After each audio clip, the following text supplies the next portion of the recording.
Tizamana again and again.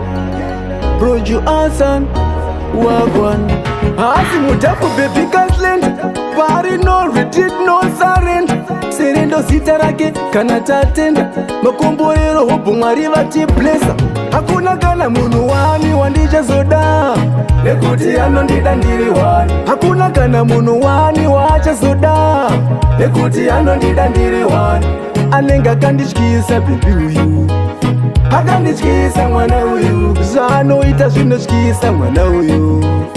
Anondidisa tatenda. Tiyo makomborero andakapiwa na Mwari. Anongondida ndakadaro handidire mari. Anondiudza kuti titso unonditomodza. Ndobva ndamudisere tiwe unonditomodza. Akanditi ndangandaneta nemapig and drops. Ndikati baby chila pandiri relax. Ndinokuda wakangodaro I don't go for looks. Ndinokuda wakangodaro I don't go for looks. Hakuna kana munhu wani wandichazoda. Nekuti anondida ndiri wani. Hakuna kana munhu wani wachazoda.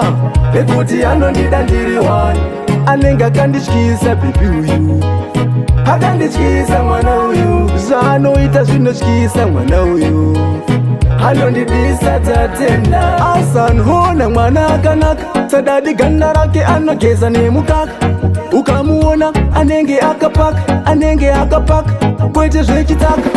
Anondiemerera obva anditi dedi. Pandiri ndimalaika saka ndomuti baby. Vachida ndimurambe ndingamurambirei. Panoda ndimusiye ko ndomusiyirei. Hakuna kana munhu wani wandichazoda. Nekuti anondida ndiri wani. Hakuna kana munhu wani wachazoda. Nekuti anondida ndiri wani. Anenge akandityisa baby uyu.